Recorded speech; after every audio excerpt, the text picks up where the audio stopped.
comenzar presentando a los ponentes, deciros que el próximo día jueves 11 de mayo, en el Centro La Rúa, y organizado por la tienda de comercio justo Balún Canán, hay una charla sobre el tema de vacaciones en paz, que es un poco referente a la gente que trae, bueno, a la presencia de los críos saharauis que vienen de los campamentos de refugio, ¿no?, a pasar las vacaciones. Entonces, un poco la idea es informar de todo ese proceso, que claro, cada año hay más dificultad para traer a los críos, pero cada año es más necesario, porque la convivencia en esos campamentos es muy difícil. Entonces, eso, desde el Ateneo y de la Asociación Saharaui de la Ribera, pues apoyamos un poco esta actividad que organizan, como he dicho, la tienda de comercio justo, Balún Canán. Eso por un lado. Y después, a ver, presentar un poquitín la actividad, que yo creo que principalmente es una actividad que ha organizado Ima Latorre. Contamos con la presencia son historiadores los dos. Él es profesor de ella, según me he enterado, en Zaragoza. O era, vamos, sí, era. Y bueno, él es Carmelo Romero y nos hablará un poco de las elecciones o de la situación principalmente que llevaron a la desaparición de la monarquía en el 31, ¿no? Entonces, yo sin más os paso la palabra, y mucho gusto de teneros aquí. Nada, muchas gracias. Igualmente, muchas gracias. Bueno, la actividad esta que has anunciado es muy importante, o sea que has hecho genial en nada más el inicio, antes de que os escapéis al final y ya aburramos un poco, que quede claro, ¿no? Sí, así se me oye, me acerco más al micrófono, si no... Sí. Bueno, pues yo soy Ima de la Torre, como decía José Luis. Hemos tenido poco contacto con el Ateneo, no nos hemos conocido como aún, bueno, tendremos tiempo, entonces estamos ahora en plan poniéndonos cara a todos y entrando un poco en confianza, con que no hay problema, o sea, no hay problema en que no conozcáis un poco quién soy, porque es normal, pero bueno, ya poco a poco nos conoceremos más. Entonces, soy Ima de la Torre, estudié Historia en la Universidad de Zaragoza, donde en el máster de Contemporánea tuve la suerte de que Carmelo me diese clases. La verdad es que fue una experiencia, bueno, cualquiera que haya pasado por esa universidad y le haya dado clase Carmelo, yo creo que dirá lo mismo. Es un profesor referente y es una maravilla de persona, como vais a ver ahora. Entonces, nada. En este pequeño rato va a presentar, va a ser como un poco, yo le haré alguna pregunta, o sea, algo así discernido, que tampoco aburra mucho, por mi parte, no por la suya, que a él se le pueden escuchar horas y horas y horas. Entonces, nada, haremos esa primera parte de yo le haré alguna pregunta, presentaremos el libro y después un breve turno para si alguien quiere hacer alguna pregunta o alguna cuestión que le surja. Y luego la firma de libros, que ahí ya sí que a nivel personal, si es una pregunta un poco más personal, también le podéis preguntar, por tampoco alargar mucho más. Pero bueno, sois bienvenidos. Entonces, nada, como decía, empiezo con los agradecimientos, que es lo principal. Agradecimientos al Ayuntamiento de Tudela por cedernos el espacio, al Centro Cívico Lestonat, pues por eso mismo, y a su personal por acogernos, al Ateneo Republicano, por supuesto, por organizar el encuentro, en especial a Carlos Gil, que lo disculpamos, no puede estar por trabajo, pero bueno, le hubiese encantado venir y ha estado muy detrás de la organización de este encuentro. A Librería Letras a la Taza, muchísimas gracias por traernos lo principal, que es el libro, que también es una gran labor la que han tenido. Al autor, por supuestísimo, Carmelo, que además acaba de publicar el libro recientemente, tendrá ni un mes, y está bastante solicitado, con que es de agradecer que además haya querido venir sin ningún tipo de pega y además, pues oye, pues voy. Que vienen 5, 5, que vienen 50, pues 50, pero oye, ya han venido unos cuantos y eso también. Es lo mínimo que se puede hacer y más en Ateneos republicanos. Él encantadísimo, como decía. Y por supuesto agradecer, y ya no me alargo más en estos agradecimientos que a los asistentes, a vosotros. Muchísimas gracias por venir. Esta tarde seguro que vais a aprender muchísimo y os vais a salir de aquí con muy buen sabor de boca porque Carmelo de verdad que merece la pena escucharle. Bueno, y merece la pena escucharle porque Carmelo Romero Salvador es historiador, un excelente y reconocido historiador. Su tema principal de investigación ha girado en torno a la sociopolítica de la España contemporánea. En su larga trayectoria ha estado sobre todo adscrito a la Universidad de Zaragoza, aunque empezó en Soria, en el instituto, ¿verdad? Que allí, No, en el Colegio Universitario Soria. Allí es donde diste clase a Margarita, ¿no? Y, sí. Bueno, conversación aparte. Ha estado adscrito sobre todo a la Universidad de Zaragoza, donde ha impartido docencia y ha creado escuela, no como esta escuela académica con esos discípulos de grandes publicaciones que también los tiene, sino sobre todo una escuela de historiadores sin nombre, pero comprometidísimos con el presente, con una conciencia crítica y un método extraordinario que creo que eso deja mucho legado en la sociedad y es muy importante. Dentro de esta sensata y excelente, como digo, carrera, destaca sobre todo, que lo tiene aquí cerca, porque es muy reciente además esta publicación, Caciques y caciquismo en España. Lleva el caciquismo, fijaos en la fecha, 1834-2020. Entonces, es una obra referente por eso mismo, porque trata las relaciones de poder y el sistema electoral español de los últimos 2 siglos. Por otro lado, para mí, una de las obras referentes junto a Caciques es la de la suplantación campesina de la ortodoxia electoral. Es un breve artículo, pero que creo que es muy revelador, porque pone de manifiesto el aprovechamiento del campesinado de los periodos y las etapas electorales en los que pudo participar para obtener del poder central logros para sí. Entonces, bueno, es también bastante referente. En esta ocasión, dejando atrás estas 2 obras, como digo y repito, para mí referentes y la historiografía igualmente, las elecciones que acabaron con la monarquía el 12 de abril es el libro que presentamos hoy aquí. El objetivo de esta obra, el objetivo de Carmelo con esta obra, es rescatar el origen plebiscitario y legítimo de la Segunda República frente al franquismo, frente al discurso franquista de la dictadura y el actual revisionismo. En ese origen que se deslegitima, Carmelo se alía con el propio monarca, como además aparece aquí en la sinopsis recogida. Me alío metafóricamente, sí, me fastidio. Sí, ahora vais a ver por qué. Irónicamente, Carmelo se alía con el monarca porque en esa defensa de ese origen plebiscitario de la República, el propio rey reconocía, cito literal como el mismo Carmelo recoge, las elecciones celebradas el domingo me revelan claramente que no tengo hoy el amor de mi pueblo. No lo diría con esta voz tan dulce, yo creo que igual estaba un poco más... Bueno, en realidad, si me permites, en realidad no lo dijo nunca, lo escribió. Tampoco lo escribió, se lo escribieron. Porque los reyes habitualmente no escriben tampoco sus discursos, ¿no? Como bien sabemos. Entonces el discurso es el manifiesto de despedida que dirige al país el 14 de abril, lo redacta el duque de Maura, que era ministro, en ese momento ministro de Estado, y es la primera frase del manifiesto de despedida. Las elecciones celebradas el domingo me revelan claramente que no tengo hoy el amor de mi pueblo. Era el reconocimiento de la derrota electoral. Pero vamos, por eso no era ni voz dulce ni agria, sino escritura que todavía, en ocasiones todavía tiene más valor. Más valor porque queda y luego se puede recoger y mira, eso está muy bien, muchas gracias por... ¿Ves? Si se aprende todos los días de todo. Y más, Carmelo. Bueno, pues ese es el objetivo principal de la obra, rescatar el origen legítimo de esas elecciones.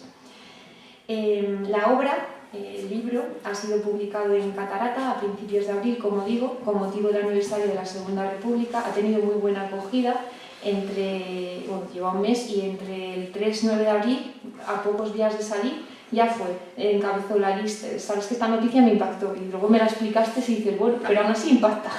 Encabezó la lista de libros de no ficción más vendidos en Aragón, o sea, a los pocos días, o sea, que es que ha tenido muy buena acogida. Y los motivos principales de esa acogida, de esa buena acogida, obviamente son la calidad extraordinaria del libro en sí, es innegable. Es una redacción excelente porque además a Carmelo destaca y lo que le define es que escriba donde escriba, escribe bien. Te puedes escribir un mensaje de WhatsApp con él que es que escribe bien. La redacción tiene un talento innato. Aparte de la excelente redacción, el soporte empírico, los datos, la cantidad de datos que trata y con tanto el peso intelectual que tiene detrás la obra.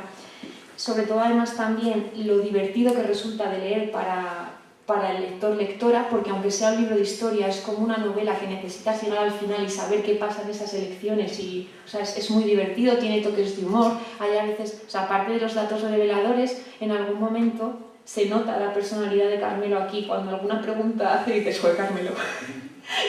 O sea, es muy entretenido, es muy chulo y aparte de ser, pues su historia es una obra maestra. Y además luego ahondaremos en esto porque que sea ahora cuando la escribes también dice mucho y es como que aquí es como que te has lucido. Bueno, y eso, la estructura, bueno, como veis, la estructura de la obra son 4 capítulos en los que se llega hasta el origen de esas, o sea, se define un poco las causas y los porqués de esas elecciones y de ese origen plebiscitario de la República. Es precedido por un prólogo de Pablo Simón, que probablemente le conozcáis, un reconocido politólogo que además me enteré hace poco que es de Arnedo, no lo sabía, y de La Rioja han salido historiadores muy buenos como Carlos Gil Andrés, que tampoco igual le conocéis, pero lleva el mismo nombre que vuestro Carlos Gil, de aquí del Ateneo, y respecto a historia política, de protesta, y tiene bastantes buenos trabajos. Bueno, Pablo Simón hace un prólogo además. Siempre los libros suelen ser que me haga el prólogo el amigo, que hable bien del libro. O en este caso, sea amigo o no, es un prólogo muy realista. O sea, es real y no es nada generoso, es que es real. Bueno, aclaro que yo a Pablo Simón no lo conocía hasta la publicación. En este caso no se trata de un amigo, o sea, lo aclaro siempre. Sí, no. Hago esa acotación, ¿no? No lo conocía hasta que salió Caciques y Caciquismo en España, hace un par de años, ¿no? Esta otra obra. Y entonces me avisaron de la editorial que había un podcast o algo así de él, donde hablaba muy bien de Caciques y Caciquismo. Dedicaba media hora a recomendar el libro y no sé qué más, ¿no? Y la editorial me dijo, oye, ya que habla tan bien, ¿te parece que te lo presente en Madrid? Y, pues sí, digo, no lo conozco, pero lo conocía de verlo en televisión y tal, pero contacto con él ninguno. Y entonces, bueno, pues él dijo que encantado, que para ese libro estaba encantado. Y ya pues conversamos media hora antes de la presentación y luego fue un coloquio, como va a ser aquí, de preguntas y demás, ¿no? Y bueno, creo que nos caímos mutuamente bien, ¿no? Y en esta ocasión, para este libro, dije, bueno, pues en vez de que me lo presente un historiador, que en este de Caciques sí que era un historiador amigo, que es Moncho Villares, Ramón Villares, el que fue, bueno, es un gran historiador, ¿no? Y fue rector de la Universidad de Santiago de Compostela, ¿no? Pero bueno, digo, para que me lo haga un amigo y sepa lo que va a decir, pues prefiero que sea alguien que no, y además que sea un politólogo, para ver cómo los politólogos entienden también esto, ¿no? Y entonces, bueno, pues dije, oye, ¿te apetece hacer el prólogo? Digo, solo hay un problema, porque como no se me había ocurrido tampoco hasta días antes, digo que lo tienes que hacer en una semana. Dice, bueno, si es como el de Caciques, te lo hago encantado. Igual. Bueno, dice, el fin de semana que viene, será un lunes cuando hablamos, lo tienes, el prólogo. Si me ha gustado el libro, pues si no, pues no lo hagas, claro. El jueves ya tenía el prólogo. O sea, que era de lunes, pues el jueves ya lo había... Y es que ahí, bueno, pues también le había gustado, ¿eh? Pero, y sobre todo, en el prólogo se ve que entendió perfectamente el libro. Y eso para mí siempre es clave, ¿no? Porque a uno le gusta... más que vender libros o tal, que al fin y al cabo uno no gana dinero con ello, digo, los autores, salvo que sean ventas masivas, que no es el caso, pero le gusta que lo lean y sobre todo que lo entiendan, ¿no? Y que dé pie a nuevos pensamientos, que es para lo que uno escribe, ¿no? Disculpad, porque además, por aclaración. Además, claro, yo digo, no, a uno le gusta que le escriban los prólogos los amigos, sabiendo que Pablo Simón en este caso no os conocíais previamente, pero igual daba a entender, a ver si pensarán que lo conocemos. Por supuesto que además es profesor en la Universidad de Carlos III de Madrid y estos temas también es su especialidad. Bueno, a estos 4 capítulos y el prólogo se suman unos anexos donde recoges todos los resultados electorales de capitales y distritos. O sea, es que está muy bien, el libro está en ese sentido genial. Entonces, te voy a empezar a hacer preguntas o te dejo aunque sea un minuto para hablar, decir algo o agradecer si quieres, o ya directamente te... Bueno, simplemente en todo caso es agradecer lógicamente al Ateneo pues, su acogida, y decir que en la medida en que pueda, en las presentaciones del libro, en la medida en que pueda, voy a buscar que sea con Ateneos republicanos, también para impulsar en esa medida en que se puede la proximidad de una tercera república, ¿no? Entonces yo os agradezco esa acogida y agradecer por supuesto a Inma las palabras que hasta ahora ha tenido y espero que las que vengan después, ¿no? Y agradeceros a todos la presencia, lógicamente. Venga, y entramos, que es lo que le interesa. Sí. Pues empezamos por lo primero que se ve, ¿no? El formato. A mí me resulta curioso, comparándolo con el de Caciques que tienes aquí, que además yo no he traído y eso ha sido un despiste, el color, el color amarillo, el porqué del amarillo. Es también un poco, es muy llamativo, no sé si tiene algún tipo de significado o ha sido al azar. Bueno, en cuanto a lo del color, no tengo nada que ver, porque eso es la propia editorial y creo que es que, bueno, diseñó así el de Caciques porque creo que cromáticamente el amarillo debe ser más impactante, según deben entender los que se dedican a estos temas. Entonces pusieron el amarillo en Caciques, les funcionó bien, no sé si por haber puesto el amarillo, ¿por qué? Porque enseguida sacaron una segunda edición, bueno, que en los libros de historia en poco tiempo no es lo frecuente, cuando son, bueno, el primero había sido una tirada relativamente amplia y entonces decidieron seguir con este otro, ¿no? Pero aparte del color, yo creo que la fuerza está en la fuerza está en la iconografía del primero, por supuesto, pero no vamos a entrar tanto en él, sino que estamos presentando este, pero también el dibujo es muy bueno, porque lo tiene todo ese... Pero bueno, entrando en este, la iconografía yo creo que además es muy representativa del argumento principal del libro, porque es la corona boca abajo y la papeleta entrando, el voto entrando en ella. Entonces es muy revelador, creo que el diseñador ha entendido perfectamente el argumento y háblanos un poco más de esta idea, porque creo que es muy representativa y en un simple golpe de vista defines el argumento por completo.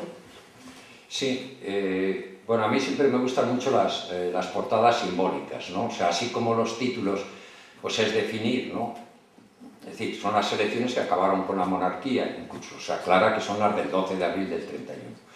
Que luego las portadas sean simbólicas, ¿no? En la de Caciques, si me permites, esta la diseñó, bueno, mi yerno, que él es un gran dibujante y además diseña muchos libros, pero bajo idea mía. Digo la de Caciques, porque, como tú decías, representa un poco lo que fueron esencialmente los caciques políticos en la España del 19 y del 20.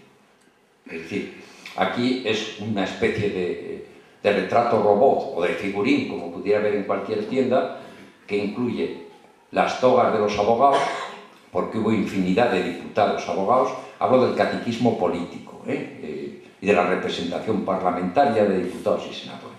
Las togas y las puntillas, la espada de militares y las botas de militar, porque también hubo muchos militares, especialmente en la España del 19, pero también en el primer tercio del 20, los espadones que se llamaba.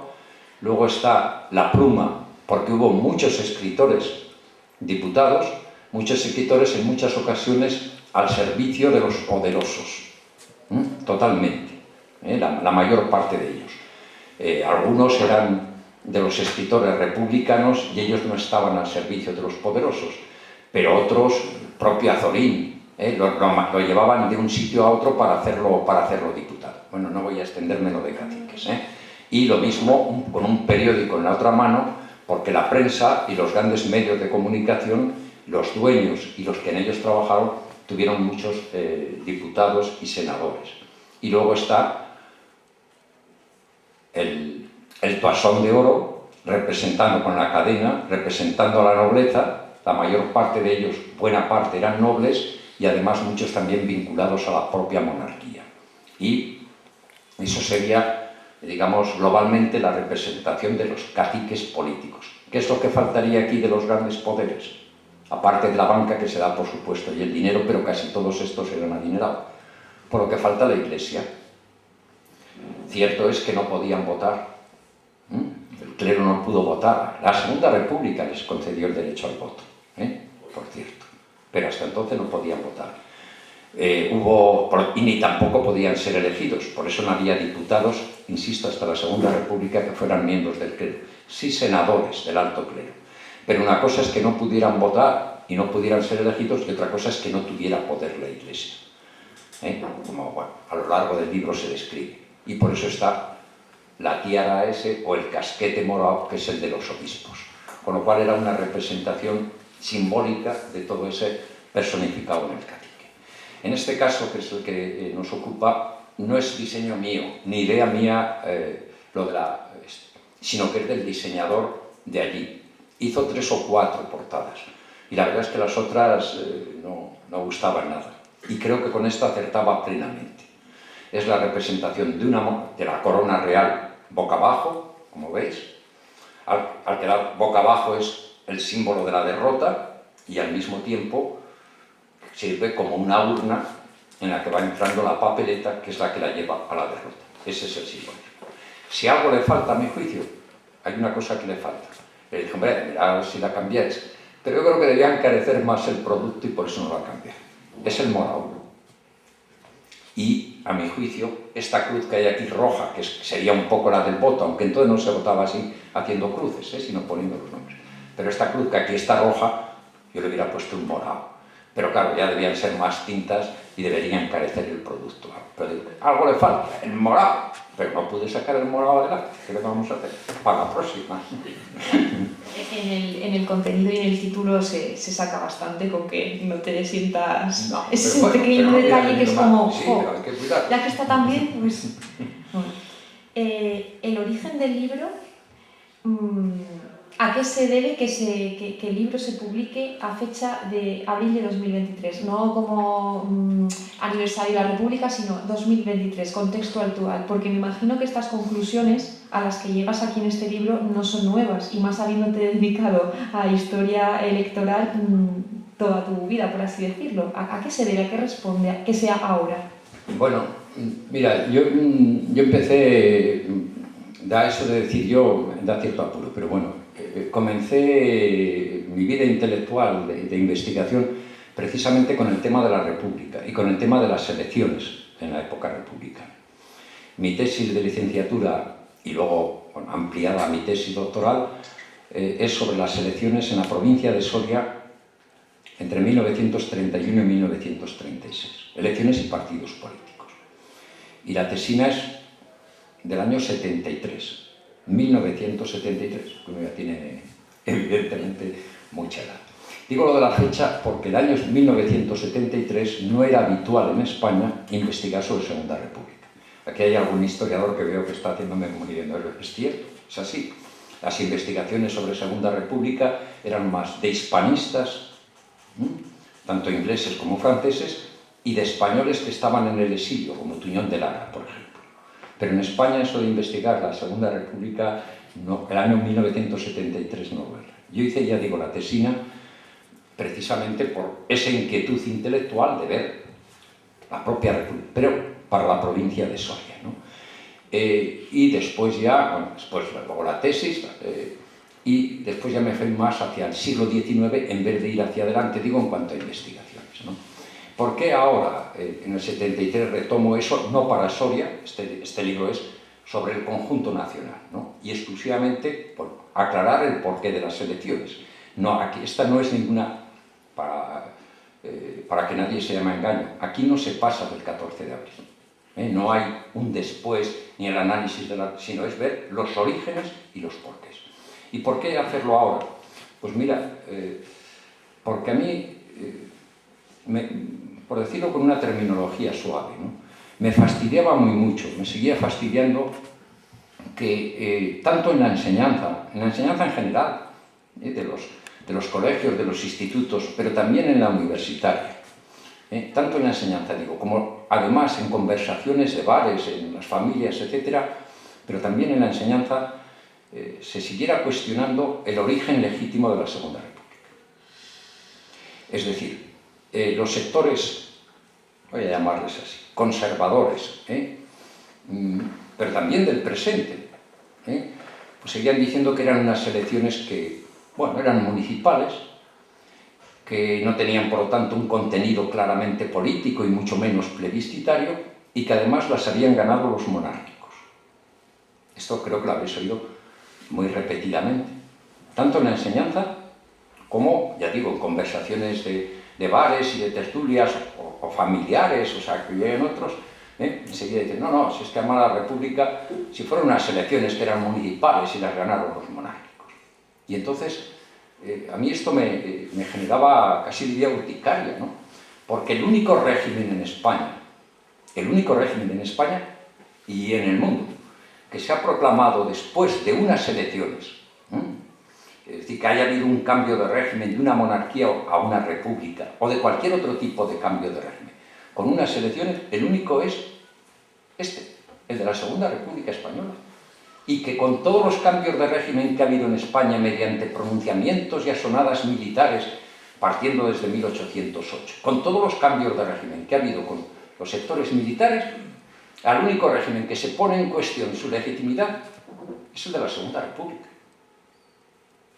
Es decir, nadie discute, yo qué sé, la restauración, sí, se sabe que es una restauración borbónica, un pronunciamiento militar de Martínez Campos, o la Revolución Gloriosa del 68 para destronar a Isabel II, pero bueno, se admite como algo normal. Y aquí, para sacar ese legítimo orgullo de que hay una monarquía que cae después de los resultados de unas elecciones y cae 2 días después, y sin embargo se cuestione su legitimidad de origen.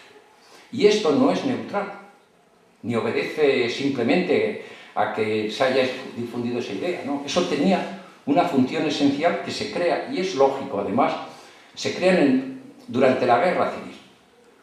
En concreto, el primer gobierno de Franco, en 1938, su ministro de la Gobernación, que era el cuñadísimo Ramón Serrano Súñez, encarga a una comisión de 22 miembros para que emita un dictamen, cito textualmente, dictamen, no información ni nada, dictamen sobre la ilegitimidad de los poderes actuantes el 18 de julio del 36.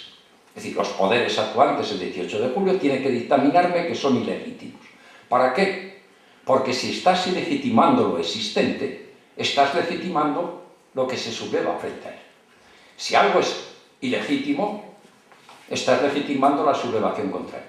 En los últimos años podemos saber también bastante de esto de ilegitimar gobiernos existentes, para hacer prácticamente legítimo, ya que no sublevaciones militares, que no las ha habido, cualquier otro tipo de actuaciones. Pues bien, esa comisión para dictaminar los poderes actuantes el 18 de julio del 36, es decir, a raíz de las elecciones del 16 de febrero que dan el triunfo del Frente Popular, esa comisión de 22 miembros, nombrados como digo, por Serrano Súñez, dicen, bueno, no basta solo con hacer eso, que es lo que nos han encomendado, sino que hacen una página que transcribo completa, porque es muy reveladora, diciendo el propio origen de la República ya es ilegítimo.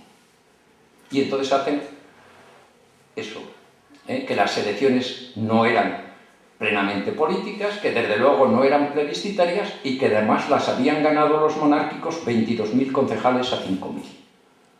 Entonces tiene una lógica que entonces lo hicieran, porque estás para legitimar la sublevación. Yo lo encuentro plena lógica, ¿entendéis? Lo que no encuentro para nada lógico es que casi un siglo después, en la enseñanza mayoritariamente se entiende, y no solo por sectores conservadores, sino, digamos, relativamente progresistas, se dé por válido esos mismos puntos. Y los más progresistas en la enseñanza, lo más que se dice, bueno, pero se ganó en las capitales de provincia y los pueblos eran muy caciqueados, pero se pasa casi de puntillas, ¿no? Como, sin dar el verdadero valor de un pueblo, de una población que, llamada a las urnas después de 8 años sin haber elecciones por la dictadura de Primo de Rivera y la dictadura de Berenguer, acude a las urnas a unas elecciones como hay, vamos, no como expongo yo, sino como exponían los propios periódicos monárquicos en unas elecciones que tuvieron, después de 8 años sin celebrarse elecciones,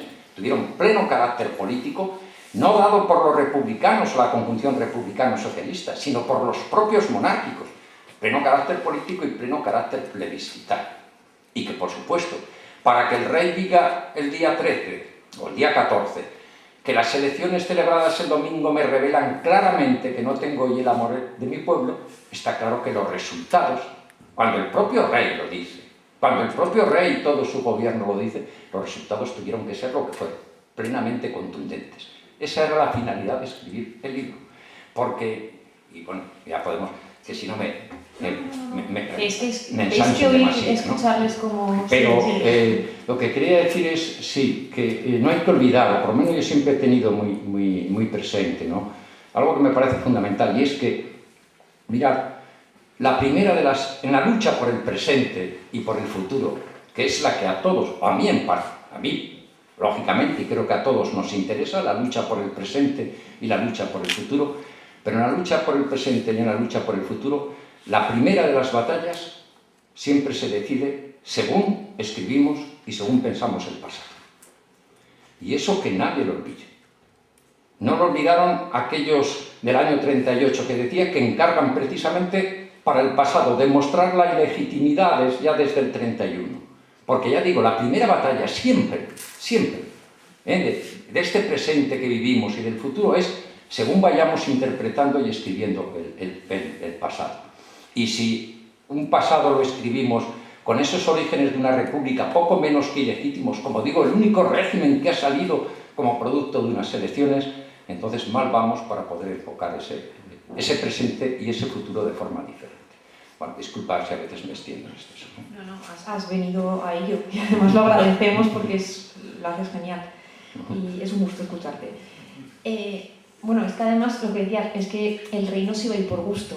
O sea, es que ese es un argumento tan es que es como si los reyes estuvieran deseando de irse o algo así, y más cuando pierde el trono no él solo, sino la dinastía.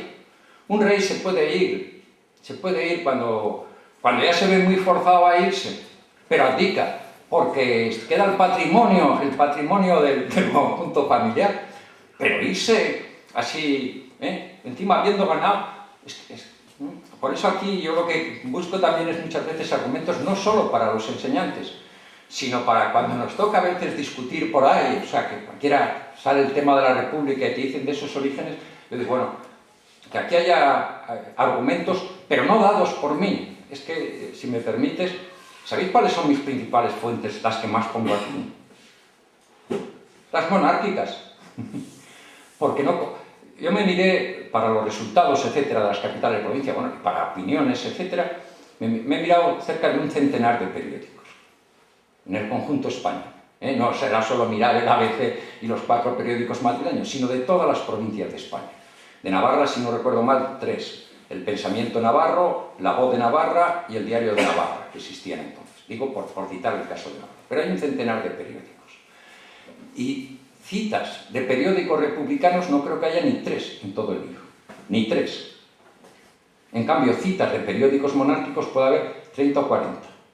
Porque si pongo citas de periódicos republicanos, ¿cuál hubiera sido la contestación desde ese otro sector? ¿Qué iban a decir los republicanos? Que habían ganado, ¿qué otra cosa iban a decir?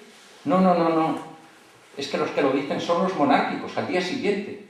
Todos ellos, bueno, ahí pongo no pocos titulares, pero estoy hablando de monárquicos y de monárquicos a machamartillo, incluida la correspondencia militar que había, vamos, el órgano del ejército y que había apoyado la dictadura de Primo de Rivera y luego apoyaría el golpe, la sublevación.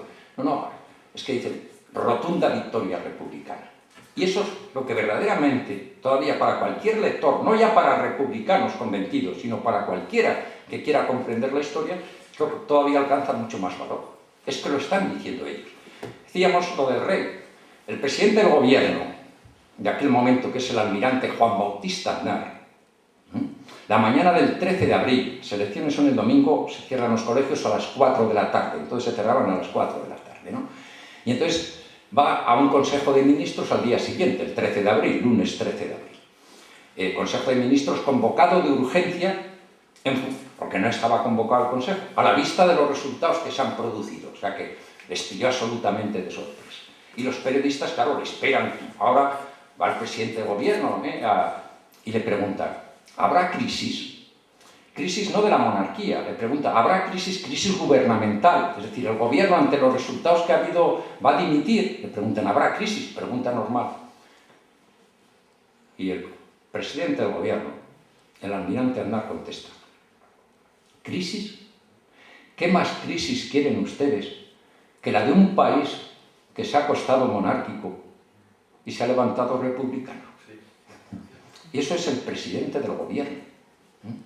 Y lo mismo, claro, desde los sectores del revisionismo y demás enseguida dijeron, es que Aznar, Juan Bautista, no entendía mucho de política y demás. Dice, geográficamente cuando lo llamaron para presidir el gobierno estaba en Cartagena, pero políticamente en la Luna. Bueno, siempre encuentran así algunos de esos motivos, ¿no? Pero claro, el tema no era solo Aznar. El tema es que el gobierno, el último gobierno de la monarquía, porque la monarquía, bueno, aquí lo que se analiza es cómo entra en crisis a partir del año 17, de 1917, todo el sistema. Bueno, la monarquía, claro, para el último gobierno, cuando ya se ve cada vez más acosada, se entiende antes de las propias elecciones, lo que llama es, a lo que podríamos decir, los pata negra. Es decir, las primeras figuras, acuden todos, digo, de primeras figuras monárquicas de los partidos, porque están viendo el peligro por el que corre la monarquía.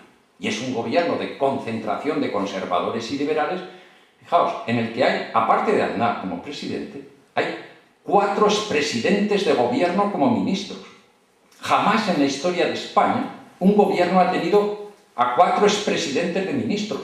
Esto es como si ahora, yo qué sé, el gobierno de Sánchez tuviera como ministros a Felipe González, a José Luis Rodríguez Zapatero y pongamos a Rajoy y a Aznar.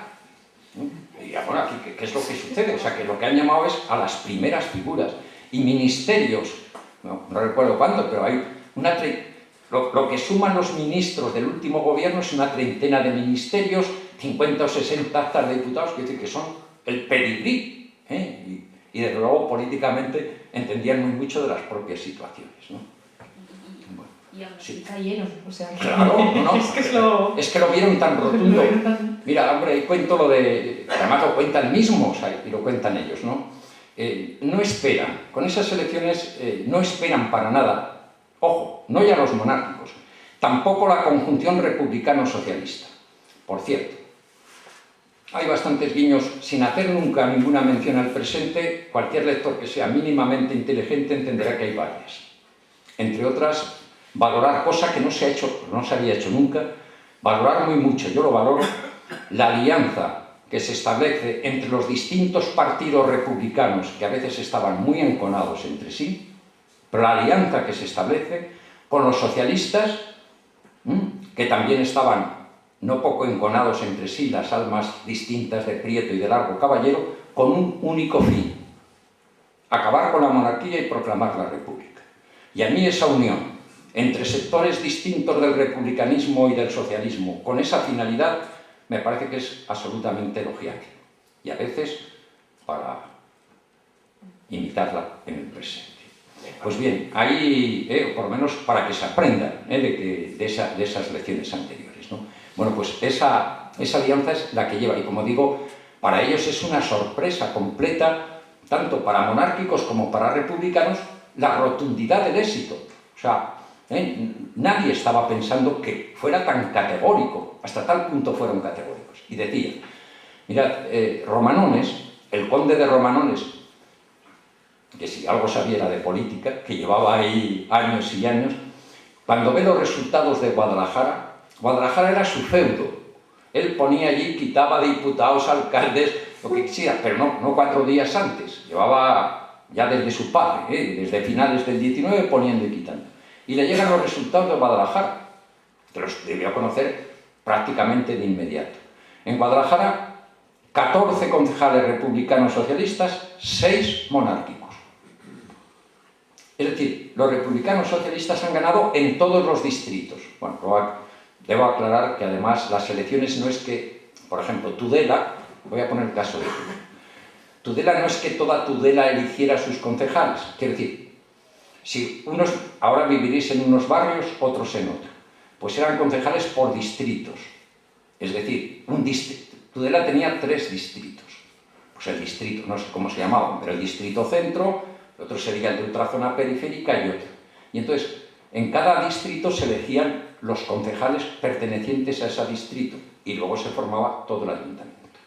Pues bien, en Tudela, como en Guadalajara, los republicanos y socialistas ganaron en todos los distritos. Esto es, en los periféricos y de barrios obreros y en los del cogollo, del centro, donde habría una clase más burguesa y más acomodada. Pues en Guadalajara 14-6, es decir, eso es ganar en todos los distritos. Y el mismo Romanones dice, de pronto 40 años de vida política se esfumaban como el humo. Es decir, había, y lo mismo sucede en Murcia, en Madrid, bueno, en todos ellos. Ese es el gran cataclismo. Y yo creo que el desastre de Anual y la dictadura de Miguel I de Rivera, o sea, esos años no, o sea, hacen mucha mella en la monarquía, en los apoyos internos a la propia monarquía. Porque, por ejemplo, bueno, como indicas, sí. Además, si recoges el caso de Sánchez Serra, o sea, es que él mismo participa en el intento de golpe de Estado, el 29, contra la monarquía, y además admite, también como indico, es que además todo está muy bien expresado, además él mismo admite que no es republicano, pero que tampoco se opone a ella. Entonces, claro. En este sentido, es lo asombroso e increíble que se ponga en duda la legitimidad de la República, de esas elecciones, cuando ni los propios monárquicos ni un propio presidente de gobierno apoya ya la monarquía. Es que como, ¿dónde están estos, cuando empieza todo el bulo deslegitimador, sobre todo asociado a la guerra civil, pero ya antes esos miedos se empiezan a reflejar con comunismo? El comunismo siempre asusta. Ya desde el 17 eso es algo que, bueno, pues ya empiezan con el tema del comunismo. Es como, ¿dónde? O sea, qué poca vergüenza, por decirlo de alguna aquí a simples. ¿Cómo niegas algo que es tan evidente? O sea... Sí, pero el problema, Inma, no es tanto cómo lo niegas entonces, sino cómo se sigue manteniendo en buena medida, sobre todo en muy amplios sectores, pero cómo se tiene escasa contestación, ha habido hasta ahora escasa contestación a eso, o sea, escasa contestación argumentada y con datos, eso es claro, ¿no? Si decías que, bueno, el desastre de Anual es clave, bueno, el sistema político, no ya la monarquía, ¿no?, sino el sistema político del turno, o sea, de todo ese sistema de la restauración, bueno, que se analiza aquí en esta otra obra, ¿no?, que era la alternancia entre el Partido Conservador y el Partido Liberal, bueno, ese sistema entra en crisis en 1917. 1917 es, como sabéis, un año muy clave a escala internacional, porque es el año de la Revolución Rusa. Estamos en plena Gran Guerra, la Primera Guerra Mundial. En 1917, España, ante esa Gran Guerra, se mantiene neutral, como todos sabéis. Y es lo que se han dicho que son, los macroeconomistas le llaman los años del gran esplendor económico de España. ¿Por qué? Porque siendo muy pocos los países neutrales, entre ellos España, y estando toda Europa contendiendo, hay gran posibilidad de sacar exportaciones y recursos hacia los países que son los beligerantes y que están combatiendo. Y efectivamente, en España hay un aumento de las exportaciones muy notable, es, desde el punto de vista de las cifras macroeconómicas, el gran boom. Pero la economía no solo hay que mirarla por las grandes cifras. En las épocas de crisis, bien lo sabemos, hay crisis para sectores mayoritarios de la población, pero hay otros que en las épocas de crisis no solo es que mantengan su posición económica, sino que incrementan beneficios y aumentan las distancias. Pues de las mismas formas en las épocas de boom económico. Es boom en cifras macro, pero no quiere decir que todos salgan igual de beneficiados. Y que incluso en una orilla social, en la orilla social más amplia, que es la del sector del proletariado, la del sector de las clases bajas, lejos de tener desarrollo económico, incremento económico, se da un perjuicio. ¿Por qué? Porque las exportaciones aumentaron los precios. Pero aumentaron los precios no solo de cara a los productos del exterior, sino en el interior. Y aumentaron los precios en mucha mayor medida que los salarios. Con lo cual, en eso que ya los macroeconomistas siguen llamando el boom económico español, el gran desarrollo, nos encontramos con que las clases bajas se depauperaban, se empobrecían. Y 1917 es, como digo, la gran crisis del sistema. No la voy a aclarar, pero la menciono aquí con cierto desarrollo, es la crisis política con la asamblea de parlamentarios, incluso los militares con la división africanistas y peninsulares y la formación de las juntas de defensa, y luego la huelga general revolucionaria de 1917. Bien, pero ahí el sistema estuvo ante las cuerdas. Hay un capítulo o un subcapítulo que titulo ¿Pegarán los soldados?, que fue una interrogante que se hicieron, y es que si confluía, fijaos bien, un frente político, ponedlo también para el presente, el frente obrero movilizado tanto por la UGT como por la CNT, y el frente militar. Si se unen los tres frentes, esto no solo hubiera sido la crisis del sistema, sino es el año de la Revolución Rusa, poco menos que la propia Revolución Rusa. Los soldados pegaron, es decir, de las reivindicaciones militares, etcétera, ante las de los obreros, salieron a disparar, y fracasó la huelga general revolucionaria. Pero el sistema, como digo, resistió, pero quedó tocado de ala. Es decir, quedó tocado de ala porque se vio el peligro, y se vio el peligro, de hecho, después del año 17 aumenta el número de huelgas, se ha llamado el trienio bolchevique, etcétera, etcétera. O sea, el sistema sigue estando muy colapsado, ¿no? Y entonces, ¿cuál es el recurso de la monarquía? Sucederá que en 1921, el otro punto que has citado, es el desastre de Anual. El desastre de Anual, como seguramente todos sabéis, es la derrota del general Fernández Silvestre frente a las tropas marroquíes de Adelcrim. Y ahí hay 13.000 muertos de los soldados españoles, mayoritariamente, claro está, de las clases bajas. Y 13.000 muertos, cuando aquí se había vendido, bueno, que son tribus que nada, que esto nada, no era como en Cuba y los Estados Unidos que habían entrado, estos eran los rifeños, o sea, gente de nada, Y cuando aquí llega la noticia, 13.000 muertos, es plenamente impactante. Y 13.000 muertos son muchos muertos para esconderlos debajo de la alfombra. Entonces empezó a pedir responsabilidades, lógicamente, las responsabilidades de Anual. ¿Quién tenía las responsabilidades de esos 13.000 muertos? Primero, el general que mandaba las tropas, Fernández Silvestre. Pero Fernández Silvestre se había suicidado. Ya no puedes exigirle más responsabilidades, como tal. El ministro de la guerra, por cierto, era Luis de Marichalar y Monreal, el vizconde de Eza. El apellido Marichalar os habrá sonado.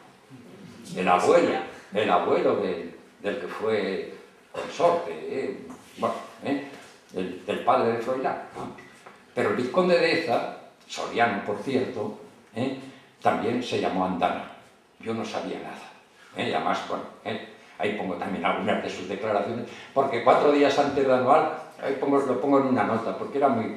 Pero es que no es que sea solo entonces, es que la historia no se repite exactamente igual, pero rima, siempre rima, y hay que encontrar esa rima. Ahí es donde, unos días antes, en el Congreso decía, la marcialidad de los oficiales y de los soldados españoles, no se les podrá negar nunca ni el éxito ni la victoria, que se van a obtener y todo esto. Uy, y a los 4 días vienen los 13.000 muertos. Entonces ya no sabía nada. Entonces tampoco, ni el alto comisario de Marruecos, que era Berenguer, que luego será jefe de gobierno, y en el último gobierno ministro también con Alfonso XIII. Todos ellos se llamaron Andana. A quien se iba apuntando, sobre todo por Indalecio Prieto, del Partido Socialista, y en general por la izquierda, al propio monarca. Entre otras cosas porque era muy amigo de Fernández Silvestre, porque Fernández Silvestre había estado sirviendo en Palacio hasta 4 días antes de enviarlo a África. Porque los rumores, tal. Y entonces ya venía la amenaza hacia el rey y hacia los militares. La amenaza del Congreso y de la población española, que insisto, una población española que se sacude, se conmueve ante 13.000 muertos y ante y lo que se va contando de las penurias y de la corrupción dentro del ejército y ante ello vendrá el golpe de Estado de Primo de Rivera de 1923. Cuando se van a abrir las Cortes para discutirse el expediente Picasso sobre el desastre de Anual, Primo de Rivera da el golpe de Estado y del expediente Picasso desaparecen todos los papeles, ya no hay más juicio. Entonces se mantiene ahí 7 años la dictadura de Primo de Rivera. Y eso lleva también a no pocos monárquicos, entre ellos el propio Romanones, que también colaboró en sublevaciones, es decir, porque claro, el rey se convierte en perjuro. ¿Qué quiere decir perjuro? El rey había jurado a los 16 años, que es cuando hereda el trono en 1902, había jurado mantener, guardar y respetar la Constitución. Y si no cumplo, si cumplo, que me lo premie, y si no, que me lo demande. Juramento real. Bueno, pues el año 23 se quita la Constitución, esa que había jurado preservar, guardar y mantener, y el rey se convierte en perjuro. De hecho, en casas monárquicas, la referencia era el perjuro. Yo recuerdo cuando hacía la tesis, me entrevisté con un descendiente de Cánovas del Castillo. Era un sobrino nieto de Cánovas del Castillo, porque Antonio Cánovas no había tenido hijos. Y entonces le preguntaba, claro, estoy hablando del año 73, 74, bueno, sobre estos temas y tal, y me decía, no, mi padre cuando iba a ver al rey le decía a mi madre, me voy a ver al perjuro. Digo, durante la dictadura de Primo de Rivera. O sea que en ciertos sectores, los que eran constitucionalistas, los que, bueno, buscaban un sistema, claro, imperante en toda Europa, el sistema constitucional y el respeto a la Constitución, para ellos había jurado por completo de la Constitución. Y por eso hay monárquicos que empiezan a pasarse, como Alcalá Zamora. Alcalá Zamora, el primer presidente de la Segunda República Española, fue ministro con Alfonso XIII en 1923. Es decir, en el último gobierno antes del golpe de Estado Primo de Rivera. O Miguel Maura, el hijo, ministro de la Gobernación, como sabéis, en el primer gobierno de la República. Miguel Maura era el hijo de Antonio Maura, el líder del Partido Conservador. Y como has citado a Sánchez Guerra había sido 3 veces presidente de gobierno.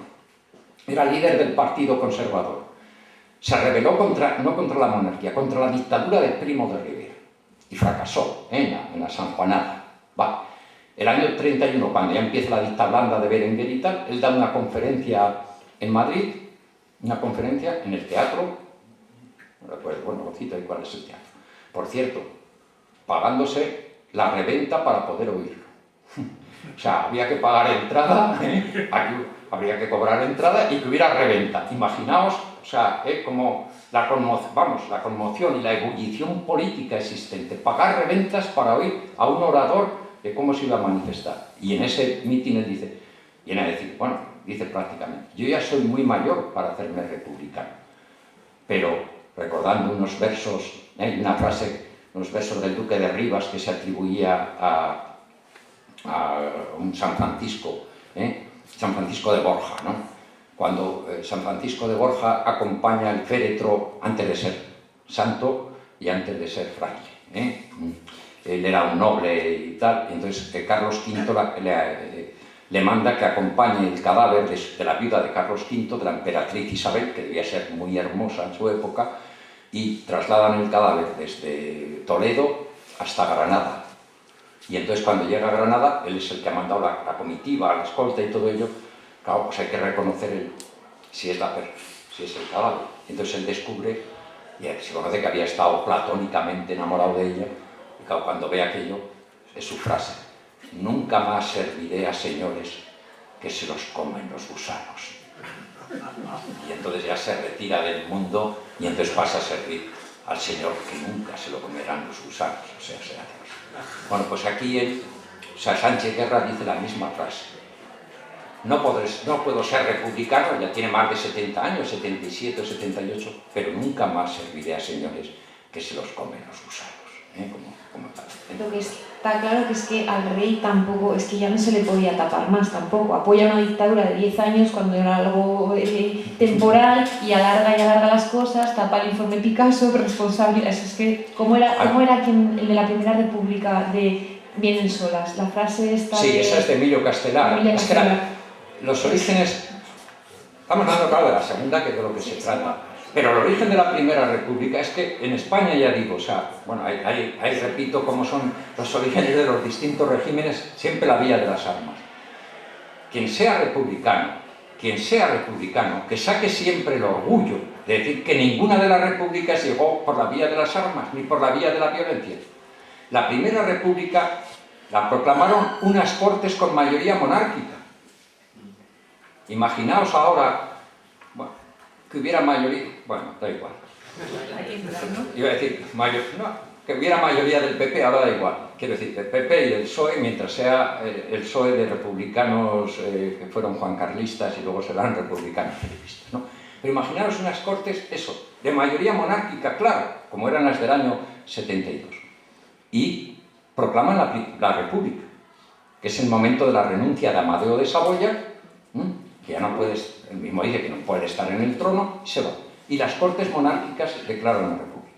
Y Castelar, Emilio Castelar, que sería luego el cuarto presidente de la Primera República, lo dice muy gráficamente ese mismo día en el Congreso, y es, más o menos textualmente, voy a repetir, no con la oratoria florida de Castelar, que era siempre el verbo por antonomasia, se ha dicho, este habla como un Castelar, no como él, pero digo más o menos, vino a decir, en lo que llevamos de siglo XIX, España ha probado la monarquía absolutista con Fernando VII, y la monarquía absolutista ha fracasado.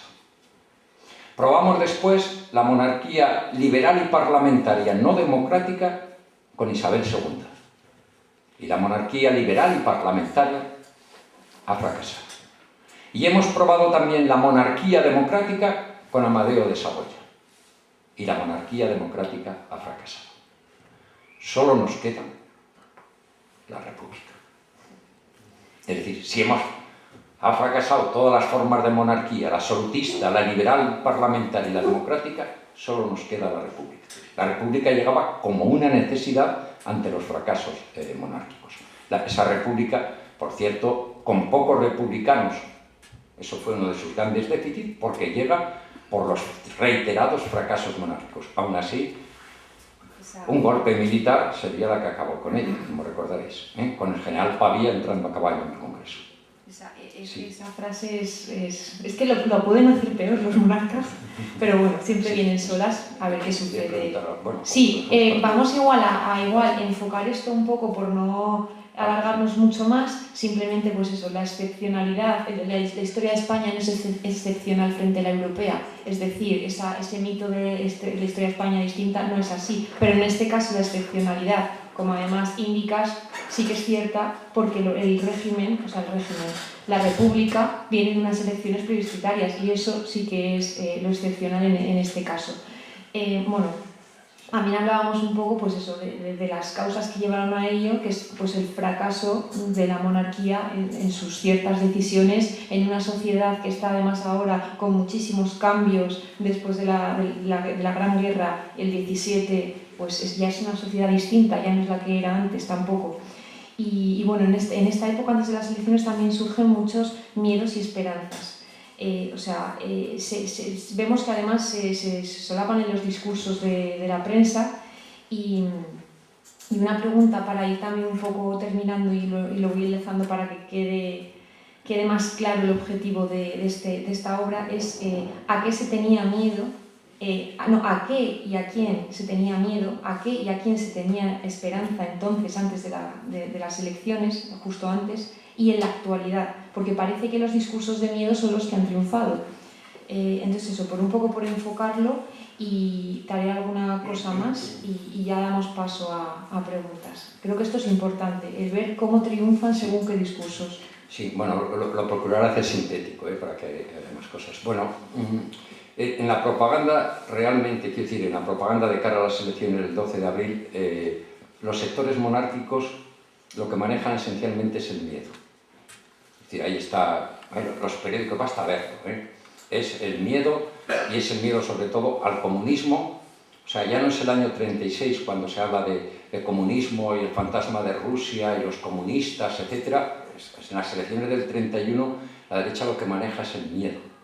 El miedo al comunismo, como digo, cuando, por cierto, el Partido Comunista no era prácticamente nada y ni siquiera iba en alianza con republicanos y socialistas.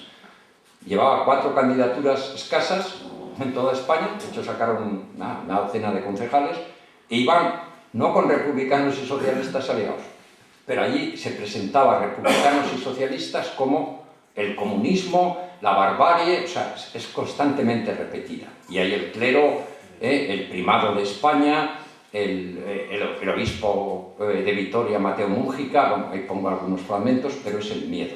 Bueno, nos podríamos entender, por cierto, con una gran, bueno, y el fin de la Iglesia y todo esto, ¿no? Con una gran contradicción. Claro, eso, normalmente, bueno, un inciso para decir que los seres humanos nos movemos y nos fijamos sobre todo por 2 grandes motivos, no digo internamente, ¿no? Que son el miedo y la esperanza. Siempre digo, casi todos somos una mezcla de miedo y de esperanza. A poco que uno se analice, verá que es sobre todo eso, una suma de miedos y al mismo tiempo de esperanzas, ¿no? Y hay veces, depende también de las personas, ¿no?, en que domina más el miedo y eso lleva a un tipo de actuaciones, y en otras en que domina la esperanza, ¿no?, y esas llevan a otro tipo de actuaciones. Uno tiene que procurar siempre que domine la esperanza, ¿no?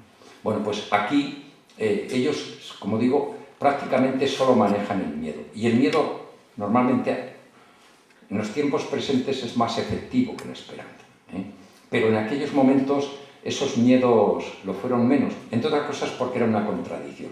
Ellos hablan mucho, va a ser el comunismo, va a ser Rusia, etc. Pero es que entre los candidatos republicanos y socialistas, pero los republicanos que estaba, por ejemplo, como antes he dicho, Alcalá Zamora, que era el presidente del comité que iba a presidir el comunismo.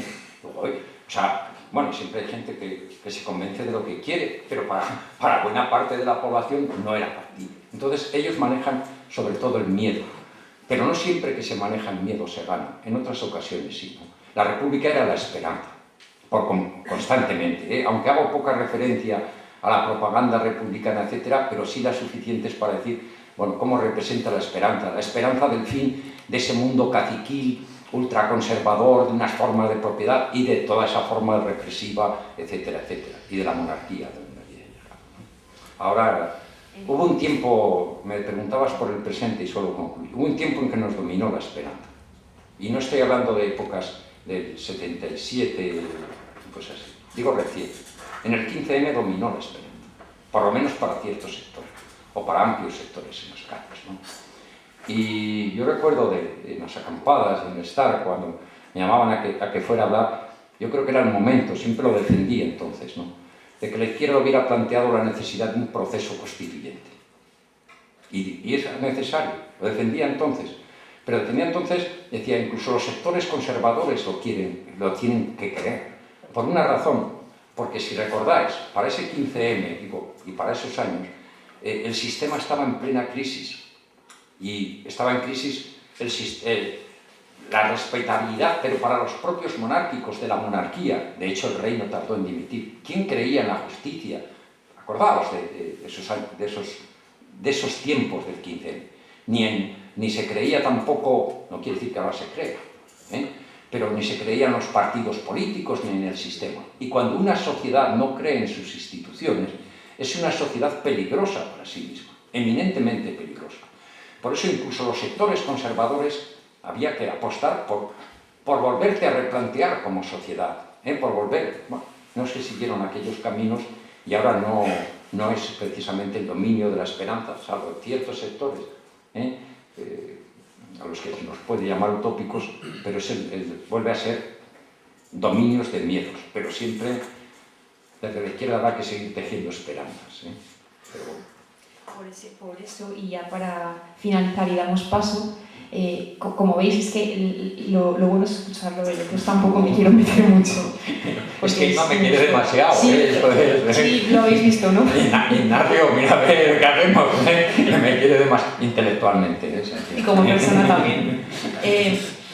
Entonces, eso, como vemos, no es un libro que responda a ninguna pretensión académica, ya lo has puesto, o sea, es obvio. Pero tiene toda la seriedad, pero tiene una base, o sea, esto no es... eso es, me refiero por los tiempos os en los lo aseguro, que... o sea, que si hay algo, o sea, siempre he procurado ser serio a la hora de investigar, profundamente, sí. Y racional. Bueno, Pablo Simón dice que es un libro cartesiano, ¿no? Sí. O sea, decir, como tal, una cosa es la seriedad y otra cosa es... Es un libro histórico y está muy bien hecho, y esa parte de las fuentes las hemos saltado, no hace falta. Pero quiero aclararlo, que si no parece que es que... No son opiniones, que hago así, es una obra un canto científica. republicano por ser republicano, o sea, seguro que no. Y que si hubiera salido otra cosa, sería el primero que lo estaría diciendo, bueno, o no habría escrito el libro, no sé si me entendéis, pero internamente y lo hubiera dicho en las clases, porque si algo tiene que intentar ser uno siempre es mínimo, honesto por encima de cualquier cosa, ¿no? Y honesto con lo que cree que es la realidad, y más cuando esta es muy clara. Y mira, si me permite, sí, una cosa, ¿no? Uno de los argumentos posteriores que se ha dado por el revisionismo, ¿no? Que por todos los epígonos de aquellos, que es que dicen lo mismo, pero con otras palabras. Uno de los argumentos es ¿por qué se va el rey? Dice, es que el rey estaba deprimido. Escribe, por ejemplo, bueno, no lo quiero citar a uno de ellos porque encima es hacerle propaganda, pero digo de los conocidos. Dice, es que el rey estaba deprimido. Dice, y añade, por la muerte de su madre unos meses antes. El rey tenía 45 años. Siempre se puede uno deprimir por la muerte de una madre, claro. Pero ¿sabéis cuántos meses antes había muerto la madre? No el mes anterior. Aparte que entender la historia por una depresión así, que se ha muerto la madre, estoy deprimido y me voy y dejo las cosas, es un poco duro, ¿no? Digo, creo que... Bueno, pues se había muerto más de 2 años antes. Larga depresión del rey, que por cierto no costó ningún informe médico. Pero cuando uno no tiene argumentos, puede llegar a esto, o sea, decir, no, el rey estaba deprimido. Y el otro argumento que añaden es también que la reina Victoria Eugenia, tenía miedo por lo que había sucedido en Rusia, el año 17, o sea, 14 años antes. Que tuvieran miedo en las cortes europeas por lo que había sucedido en Rusia, en las pocas cortes que ya quedaban europeas, por cierto, que eso no he comentado, pero es que, bueno, ya quedaban pocas cortes y monarquías en Europa. Que tuvieran miedo en las cortes europeas es lógico, porque si ves que algunos los han matado, lo mismo que sucedió con la Revolución Francesa y el guillotinamiento de Luis XVI, seguro que esos días reyes y reinas empezaron a ver que su cuello también podía ser cortado, ¿cómo no? Entonces, que tuviera sus temores sin ninguna duda. Ahora bien, ¿sabéis qué hizo la reina y qué hizo el rey el día 14? Pues si tanto miedo tenía que el rey se va el mismo día 14. Negocia, como sabéis, se va luego a Cartagena y desde allí se va a Francia. La reina, con los hijos, quedó durmiendo en palacio. O la reina no tenía mucho miedo, o el rey no estaba muy preocupado por los miedos de la reina, ¿no? Digo yo, vamos, si yo me preocupo mucho por los miedos de mi mujer, no la dejo allí con los hijos, en un Madrid que los van a cortar el cuello, ¿no? Y bueno, pues la reina se va al día siguiente en tren con los hijos, sin más problemas, o sea, que los temores no eran tantos. Eso sí, van a Francia, de ahí enseguida a Italia, y a los 4 días de estar en Italia, la reina se va a Inglaterra. Y ya no se vuelven a ver prácticamente. Porque una vez que se ha perdido la corona, pues no hace falta mantener el matrimonio cuando ya hacía mucho tiempo que parece que no estaba funcionando, ¿no? Eso no suena, ¿no? Algo que parece que suena también para presentes, ¿no? Mientras seremos la reina y yo, y la familia unida y la familia feliz. Una vez que ya no se hay que mantener el trono, pues bueno, parece ser que la unión no era tal, ¿no? Pero bueno, digo por aclarar eso. Sí, y buena aclaración, porque yo creo que es que además se nota que también, ¿no? Son borbones y que... Sí, se nota. es que dan pa' mucho, No entramos ahí, pero dan pa' mucho. Sí, yo, si me permite, sí. Solo mi teoría, porque más me la han pedido en algún sitio, me la pedía no hace mucho Rafa Mayoral, ¿no? Que diera esa opinión porque se la había comentado alguna vez y dice, joder, es sobre los borbones y el gen de acumulación, lo que yo llamo el gen de acumulación, ¿no? Y es el siguiente, yo procuro entender las lógicas históricas. Entender no quiere decir, o comprender no quiere decir justificar ni estar de acuerdo, es simplemente, todos tienen unas lógicas, entonces esa es nuestra obligación intelectual, ¿no? Y personal, intentar desentrañar las lógicas. Claro, se habla mucho de la acumulación de Juan Carlos, ¿no? Digo de la acumulación económica de patrimonio. Y digo, es que tiene unas lógicas en los Borbones, por lo siguiente. Digo, mirad, somos un pueblo, voy a decirlo así, Sísifo. Si recordáis, Sísifo es el que estaba condenado a subir la piedra hasta la montaña y cuando llegaba allí, en el mito griego, volvían, y otra vez, volver a subir, y así está condenado por toda la eternidad. Cargar con la piedra, subir pesadamente hasta el punto de la montaña y cuando va a llegar, otra vez abajo y otra vez a subir. Pues somos un pueblo Sísifo en relación con los Borbones. Los echamos y los volvemos a traer, o los vuelven a traer dentro del pueblo español. Por cierto, ninguna de las monarquías europeas, ninguna de las monarquías, bueno, salvo la de Grecia que ha habido sus que se quitan a raíz de la Primera Guerra Mundial, que son casi todas, la del Imperio Alemán, la del Imperio Otomano, como ahí explico, por supuesto la de Rusia y la del Imperio Austrohúngaro, es decir, casi toda Europa, ninguna de las monarquías, Portugal por medio violento, ha vuelto a traer al rey, salvo España. O sea, en todas han desaparecido. Habrá habido otros regímenes, pero nunca ha dejado de haber república, salvo España, que volvió a traer a los Borbones. Bueno, pues decía que dentro de ser el pueblo Sísifo y de que se trae y se echa a los Borbones, es más o menos cada 40 años. No quiere decir que sea exacto, Pero primero, Carlos IV, en 1808, pierde la corona, bueno, la vende a Napoleón Bonaparte. Llega Fernando VII, que también la ha perdido en ese año 8, y luego Isabel II, su hija, bueno, antes la regente, María Cristina de Nápoles, la esposa, la cuarta esposa y viuda de Fernando VII, se la echa en el año 40. En 1840 se echa la regente de España, y se va a Francia, bueno, al exilio.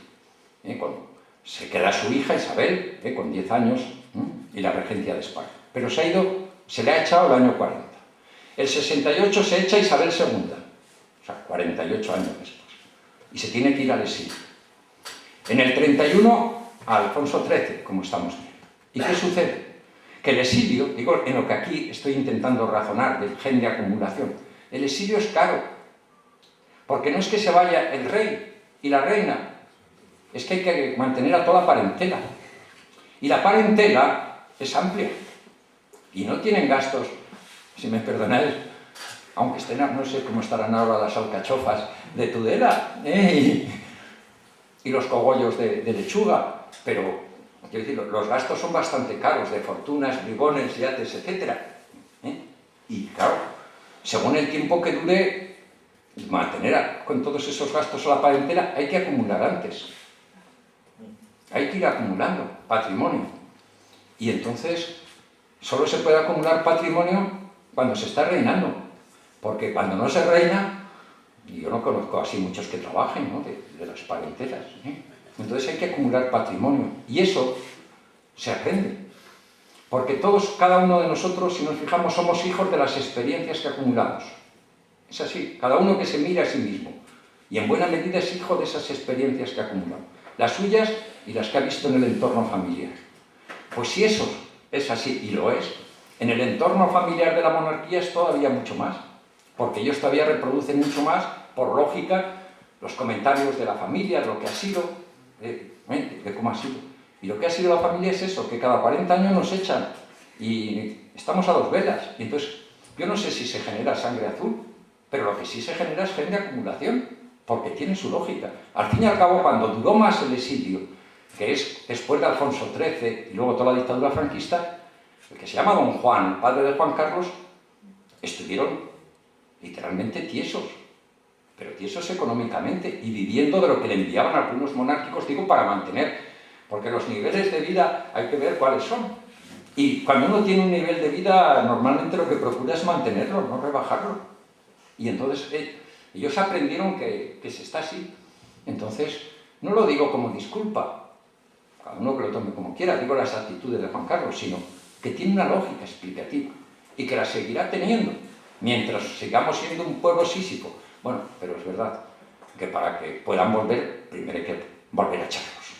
Luego ya esperemos que dejemos de ser pueblo sísifo. Y yo creo que con esa esperanza ya no hay más. O sea, Eso, muchísimas gracias, Carmelo. Pues eso, tu tiempo, labor, enseñanza y ejemplo, y creo por seguro que habéis sacado de aquí bastante y eso era el objetivo.